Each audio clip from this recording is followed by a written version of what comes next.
On today's episode of Locked On Oilers, Kailer Yamamoto re-signs, and can Xavier Bourgault make the Edmonton Oilers? We will have that and so much more on today's episode of Locked On Oilers. You're Locked On Oilers, your daily podcast on the Edmonton Oilers. Part of the Locked On Podcast Network, your team every day. Hello and welcome back to the Locked On Oilers podcast. I'm your host and former Oilers game day producer Brett Holden. On today's episode, Kailer Yamamoto did re-sign yesterday. So what does that mean for the Lions? What does it mean for the Edmonton Oilers? And what will the Oilers do with this cap crunch all of a sudden that they are in? I say all of a sudden, but they are now over the cap after that signing. So we'll talk about that in just a bit. Plus, Xavier Bourgault, will he make the Oilers roster opening day with all this cap crunch problems? We will talk about that later on in today's episode. Plus, there are two Edmonton Oilers prospects that will be participating in the World Junior Championships tournament next week. Who are they and what can you expect from them? And spoiler alert, one of them is my favorite prospect in the Edmonton Oilers prospect pool. We will talk about that and so much more on today's episode of Locked On Oilers. Thank you so much for making Locked On Oilers your first listen every day. We are free and available wherever you find your podcasts. Alrighty, let's talk about the news of the day yesterday as Kailer Yamamoto signed his contract, a 2-year, $3.1 million contract, 3.1 per year, so 3.1 AAV. That is how much he has against the cap. And a lot of people were saying, why should Kailer Yamamoto, or why would Kailer Yamamoto get a bigger contract then, or why should he expect a bigger contract than Jesse Puljujarvi? Well, he got it. He had 20 goals last year, 21 assists, 41 points for him last year. A very productive year. And you missed him on the forecheck against the Colorado Avalanche in those last two games of the Western Conference Finals. You did.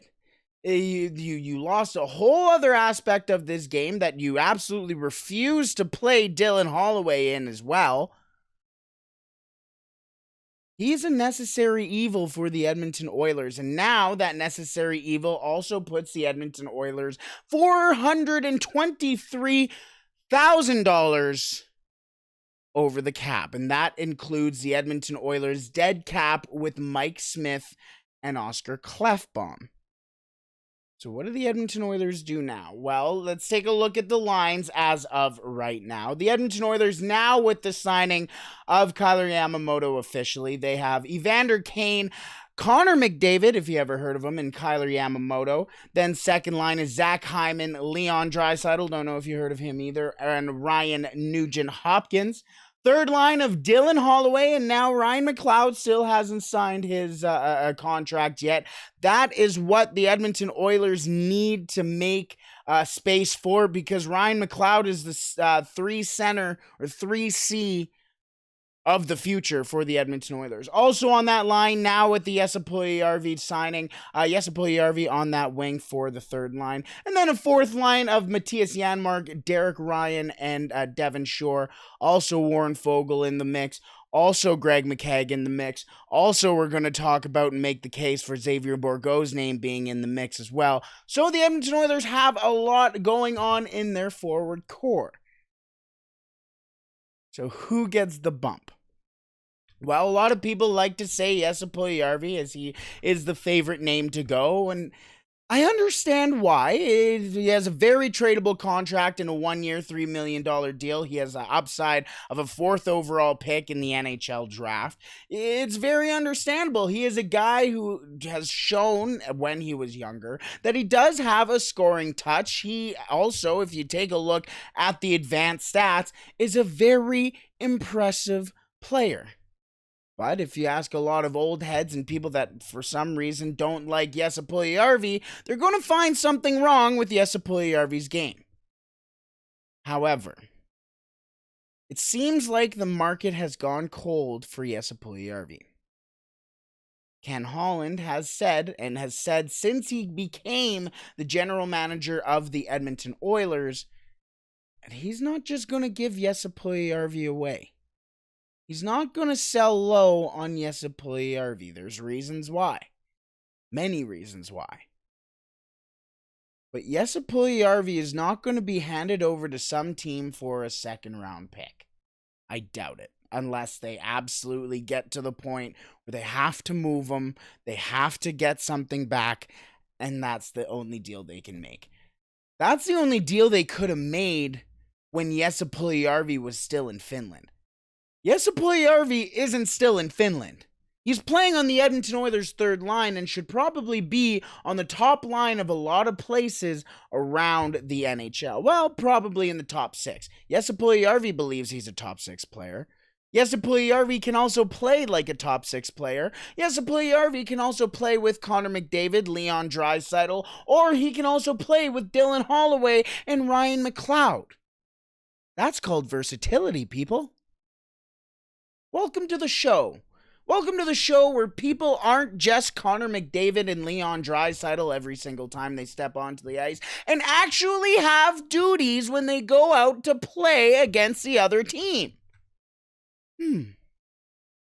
Got to prevent the puck from going into the net before you win a hockey game, even if you're scoring 6 goals. Just ask Mike Smith and the Edmonton Oilers in Games 1 against the Calgary Flames and Game 1 against the Colorado Avalanche. And Jesse Puljujärvi was the best forward at preventing the puck from going into the net on the Edmonton Oilers last year. So what's the issue? What? He is a valuable player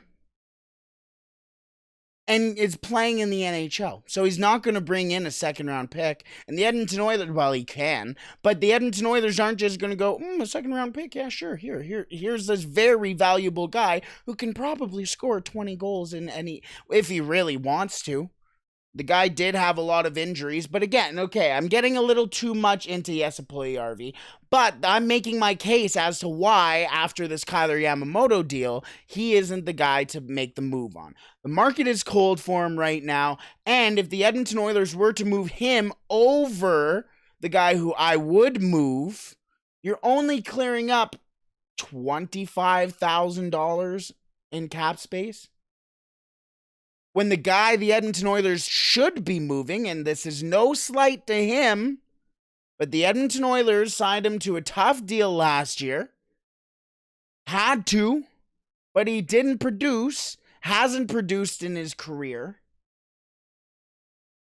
Brought some nice intangibles, but you're not going to pay $275 million, or 275, excuse me, I'm on my baseball fix, $2.75 million per year. Could you imagine the Edmonton Oilers were paying Warren Foegele $275 million? No, $2.75 million to play on the fourth line. Even in this make or mock lineup that I made here to talk about earlier, he's not even on the lineup. But you're paying $2.75 million for him. The Edmonton Oilers can ship him out, get a third-round pick for him. That's only a round behind a second-rounder. He'll probably swing maybe a fourth or a fifth, to be honest with you. But at the ceiling, maybe a third. But that clears up space. If the Edmonton Oilers were to trade the Warren Foegele contract right now, the Edmonton Oilers would have $2.27 million in cap space, which would give you more than enough money to re-sign Ryan McLeod. More than enough money. But the Edmonton Oilers also have a couple spots on that forward core to cover. Now, there's one guy in the Edmonton Oilers organization right now that I think can and potentially will probably be, if at worst, a late spring camp cut. Xavier Bourgault.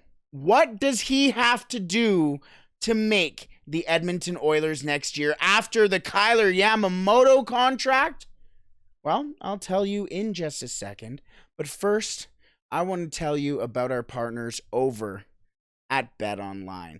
BetOnline is the fastest and easiest way for you to check in on all your betting needs. Find all your favorite sports and events at the #1 online source for odds, lines, and games. Find reviews and news of every league, including Major League Baseball, NFL, NBA, NHL, combat sports, golf, even esports as well. BetOnline continues to be the top online resource for all your sports wagering information, from live in-game betting, scores, and podcasts. They have you covered. Head to BetOnline today or use your mobile device to learn more about the trends and action and what is happening today. BetOnline, where the game starts. Alrighty, we are going to move into Xavier Bourgault, and will he make the Edmonton Oilers roster? What does he have to do to make the Edmonton Oilers roster? Well, he has actively said in interviews, and I said recently as well, that he might even make, not just in this episode, I should mention, but he thinks that he can make the Edmonton Oilers, and I think there is a strong case for him to make the Edmonton Oilers as well. We just talked about what's the proper word for it? Kind of the restraints that the Edmonton Oilers have now with the re-signing of Kailer Yamamoto, with the re-signing of Xavier Bourgault. They still need to get a contract on Ryan McLeod, but yet they're $423,000 over the cap limit. Trade Warren Foegele, your $2.27 million into, or back up, I guess. You got that $2.27 million. You re-sign Ryan McLeod for a mil point two and a quarter maybe, or mil and a quarter, I should say. $1.5 million at most. That leaves you not a lot of money. But what can you do then? Well, you can bring in a guy who has had a massive season in the QMJHL, who just went to the Memorial Cup final, and is one of, if not your top prospects in the organization. That's obviously Xavier Bourgault. And a guy, as I mentioned, who is confident and ready to make the jump to professional hockey, at least between the ears. But it's the play on the ice that matters. Xavier Bourgault has the ability on the ice to make the Edmonton Oilers next year. 100%. 100%. I'm not going to beat around the bush in any way. Xavier Bourgault has the intangibles to make the Edmonton Oilers next year. Do the Edmonton Oilers have a spot for him? Potentially. The Edmonton Oilers do trade Warren Foegele. Well, that does leave a massive spot on the Edmonton Oilers' bottom six. You're not going to put Xavier Bourgault into the basically line 1A or line 1B with McDavid or Draisaitl. So, what can you do? The Edmonton Oilers also love to play the 11-7, so you can get a little creative. Here's where I get a little creative, okay? Now, I'm not Jay Woodcroft, so don't absolutely hammer me to anything here, but here's what we could do if the Edmonton Oilers do go with an 11-7 roster. First line obviously stays the same, Evander Kane, Connor McDavid, and Kailer Yamamoto. Second line of Zach Hyman, Leon Draisaitl, and Ryan Nugent-Hopkins. Third line of Dylan Holloway, Ryan McLeod, and Jesse Puljujärvi. And then you take out Derek Ryan, you take out Devon Shore. Obviously, Warren Foegele in this theoretical has been traded. Now, your bottom two then becomes Matthias Janmark and Xavier Bourgault. Now you slot in a Connor McDavid, a Leon Draisaitl, whoever wants to go onto that line between the two of them. You can push Bourgault up onto the line with Holloway and McLeod. You can put put Ryan Nugent-Hopkins in there as well. You can have a line of Matthias Janmark, Ryan Nugent-Hopkins, and Xavier Bourgault. The Edmonton Oilers have the ability to go from a line 1A, 1B to a line 3A, 3B. Like, there's not really a fourth or second line with the Edmonton Oilers. They just have lines that complement each other. That is what you want on an Edmonton or on a team in general, but especially on a team that really focuses on playing with speed and not necessarily malice, but almost, what's the proper word for it? Intentional. Everything that the Edmonton Oilers do is intentional. It may not look like it, but it is. And the Edmonton Oilers, especially with an 11-7 roster with Xavier Bourgault, they're fast, they're mean, they can score goals, they're gritty, they can pound a team just down to the ground as well. I mean, not maybe to the point of absolute obliteration, but the Edmonton Oilers can also get physical. I mean, Evander Kane, nobody wants to face off Evander Kane in a fight. He is one of the best fighters in the league, and he doesn't get to show it too often because he's either scoring goals or people go, I don't want to get punched in the face by a stray left hand because he is a southpaw. There's not a lot of other southpaws in the NHL who also know how to fight a southpaw. The Edmonton Oilers have grit and grime to them, and Xavier Bourgault has played that game in the QMJHL over the last few years. If you watched him in the Memorial Cup, if you watched him in the QMJHL playoffs, you especially saw just how good he is at getting into the dirty areas, getting the puck loose, and getting the puck to somebody who's open on his team. Vice versa. He's also very good at getting open for his teammates who are in those battles, making sure that when the puck is available, he is in a spot that he can get the puck and do something with it afterwards. He's a smart hockey player, and he's starting to get that physical body that can play in the NHL. It's going to be his first year in professional hockey either way, so he's either going to be playing in the AHL or going to be playing in the NHL. And if the Edmonton Oilers have a spot for him and need a cap space guy or a cap strap guy who can go in there and actually work, then Xavier Bourgault might be the right guy. Now, I've only talked about 11-7. What if there's a full 4 lines that you're running? Well, fair enough. I hear you barking, big dog. In this theoretical, this is the one where Jesse Puljujarvi has been traded. So now you have Evander Kane, Connor McDavid, and Kailer Yamamoto, Zach Hyman, Leon Draisaitl, and Ryan Nugent-Hopkins. Then you just have a straight-up third line of Dylan Holloway, Ryan McLeod, and Xavier Bourgault, who would just go out there, bang bodies, play the game with a chip on their shoulder. That would be just a great skating line, a fantastic skating line. Nobody would be able to catch up with that line. And then when they have to, they'll get into the corners, they'll bang bodies, they'll shoot pucks, and they'll make trouble happen. That's a fun line. That's a third line. Whew.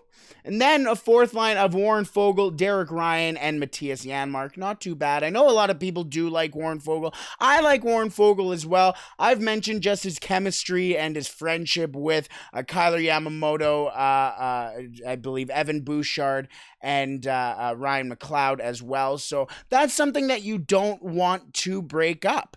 It's not, but again, if the hockey is a business, stuff like that happens, you still want to have that chemistry and make it important for players to come out there and want to play for each other. But again, it's a business, and the Edmonton Oilers are $423,000 over the cap limit. Also, another quick argument for Xavier Bourgault to make the Edmonton Oilers next year. His numbers are fantastic. They really are. In the regular season last year in 43 games, 36 goals, 39 assists, 75 points for Xavier Bourgault with the Shawinigan Cataract in the QMJHL. Then in the playoffs, he just continued to stay hot. 16 games played for him down in Shawinigan, playing in the playoffs. 12 goals, 10 assists, 22 points in those 16 games. And then he went over to the Memorial Cup in St. John and still was fantastic. 4 games played, 2 goals, 5 assists, 7 points, went all the way to the final, couldn't quite get it. They should have. I'm not going to say anything more, but Xavier Bourgault should be an Edmonton Oiler next year. It could be an Edmonton Oilers next year. An Edmonton Oiler next year. What do you think? Should he be an Edmonton Oiler next year? Did I make a good enough argument? Now again, I only make that argument because the Edmonton Oilers will be strapped for cap. I'm not too pumped about having a Devon Shore in the lineup all the time or a Derek Ryan in the lineup every single game. I know they brought in Greg McKegg as well, who will play a bunch of games, especially for the penalty kill and bottom six, and really taking those gross mucked up minutes, just mucking up the game, just making sure Connor McDavid and Leon Draisaitl are getting their time off, essentially. But what do you think? Can Xavier Bourgault? I think if Xavier Bourgault is in at any point in the lineup, you're one of the best lineups, if not the best lineup in the NHL, along with Jesse Puljujärvi, Ryan McLeod, Dylan Holloway. That's just a disgusting lineup. I'm sorry, but that's fantastic. I'm rambling a little bit too much. Let's move on to the World Junior Championships, as the Edmonton Oilers do have two prospects who will be playing in the tournament on August 9th. Who are they? And what can you expect from them? We will talk about that in just a second. But first, I want to thank you so much for tuning in to Locked On Oilers and making it your first listen every day. Now for your second listen, make sure you tune in to Locked On NHL, as Locked On experts give you a daily 30-minute podcast on all things NHL all year long. Stay up to date on everything in the hockey world. Locked On NHL, your daily 30-minute NHL podcast. This Wednesday, or I'm on Wednesdays with Jess as well, so make sure you tune into that one. We talked about the Andrew Mangiapane deal and just how important it was to the Calgary Flames. What does it mean? What does it also mean for the Battle of Alberta as well? We also talked about a little bit about some of the best jerseys. We got a little fun as well. Some of the best jerseys in the NHL, and we also talked about John Klingberg's contract. Will he eventually maybe end up on the Edmonton Oilers next year? Not something we talked about, but he only has a 1-year contract for $7 million. So I'm not saying, I'm just saying he's 30 next year, probably 31 when he hits the market. Just putting the bug in your ear. I'm just kidding. Let's move on to the World Junior Championships, which start on August 9th. Back in Edmonton once again. Little controversy whether or not that it would happen, but it is. It is happening once again here in Edmonton. So the Edmonton Oilers do have two prospects that will be participating in the tournament. And who are they? Well, one of them is a big German man named Luca Munzenberger, who is my favorite prospect in the Edmonton Oilers organization. Genuinely. I remember the Edmonton Oilers picked him at number 90, and everyone, including myself, I tweeted out going, "Who?" And that's saying something for somebody who looked at 150 prospects from last year's draft. The Edmonton Oilers picked Luca Munzenberger at 90. So, who is this guy? Luca Munzenberger played last year at the University of Vermont. The interesting thing about the University of Vermont is that it's coached by Todd Woodcroft. Yes, the brother of Jay. So the Edmonton Oilers are getting a lot of very good looks at Luca Munzenberger. Whether or not that's kind of within the organization or not, it is what it is. But the Edmonton Oilers are getting a lot of very good intel on Luca Munzenberger. So what does Jay Woodcroft's brother, Todd, say about Luca Munzenberger? A lot of good things. A lot of good things. Now, as a lot of people, I know you're going to your phones right now or your computers and looking up Luca Munzenberger's stats and taking a look and going, 32 games played last year, no goals. 3 assists, 3 points, and 45 penalty minutes. Yeah, not fantastic. Fair enough, I hear you. But that's not the type of player he is. He's a number 1 pairing defenseman for a reason at the University of Vermont.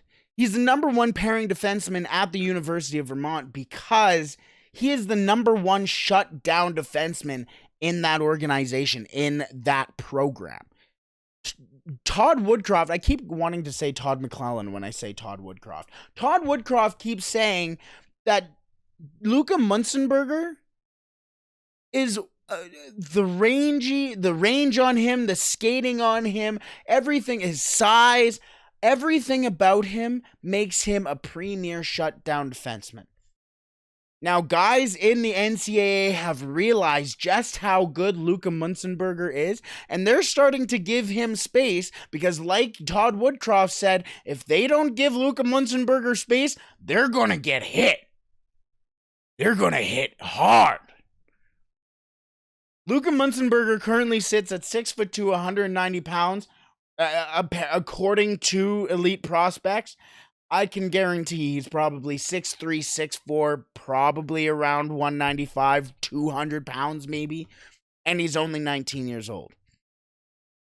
He's going to get bigger. The Edmonton Oilers first saw Luka Munzenberger during the World Junior Championships and were able to really get a watch on him while it was going on at Rogers Place for the first time within that COVID bubble, and really clearly liked something about him. Now he's within the Edmonton Oilers organization. Todd Woodcroft, Jay's brother, is getting a lot of time watching him, and he can't stop raving about him. Now, the other guy that the Edmonton Oilers are sending to the World Junior Championships is another University of Vermont player. Yeah, the Edmonton Oilers have two players or two prospects that play under Jay Woodcroft's brother, Todd. Pretty good cosign, if you ask me, for those prospects. So, who is this prospect? Joel Mata. Yes, Joel Mata, the Edmonton Oilers' 7th round pick from this past year's draft, or this year's draft, I should say. The Edmonton Oilers selected him late this year, and a lot of people were like, who is this guy? Who is this guy? Fair enough, it's a 7th round pick. I don't expect you to know too much about him. Well, he spent the last couple of years in the States. He is from Finland. He will be representing Finland at the World Junior Championships. But the last couple of years, he spent 2020, 2021 in the USHL with Sioux City, 52 games played for him there, 9 goals, 11 assists, good for 20 points. And then committed to the University of Vermont, where he had 32 games played, 3 goals, 3 assists, 6 points. Now again, I hear you barking big dog going, that's not a lot of points. First of all, there's not a lot of points to be had in NCAA.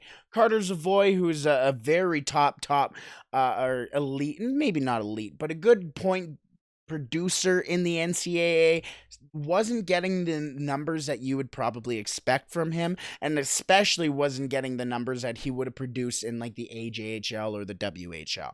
The NCAA is a totally different monster. Now, that's not me making up for Joel Mata, because even Joel Mata, if you were to ask him, and he was asked by Oilers TV at the development camp, who is he and what type of player he is, he straight up said, I'm a bottom 6 player who kills penalties, blocks shots, and plays hard.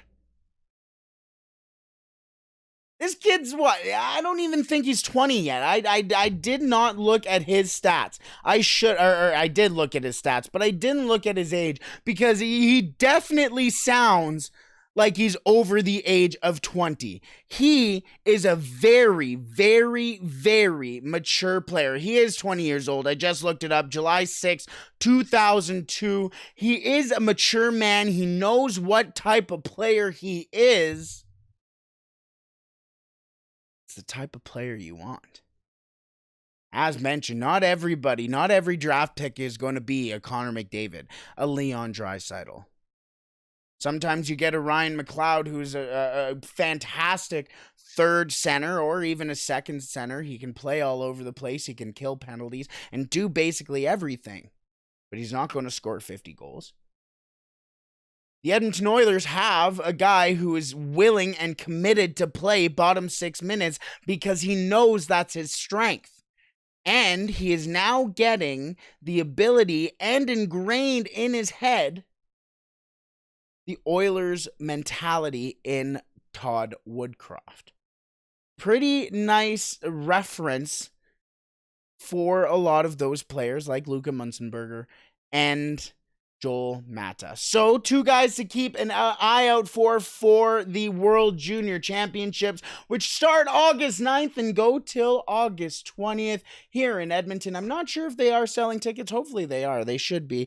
I want to go. Either way, if I do or don't see you there, either way, I hope you have a wonderful Thursday, everybody. Tomorrow is Friday. It's the weekend. It's Friday then. And maybe I shouldn't get into that yet. But either way, as mentioned, over the next month, we are cutting down to 3 episodes a day. So I know some people do listen while they're in their shower or at work or doing whatever every day. So just know that Mondays, Wednesdays, and Fridays, you will be getting something. I know this week I said we were going to do Tuesday, Wednesday, and Friday. Well, it's Tuesday, Thursday, and Friday. I apologize for that.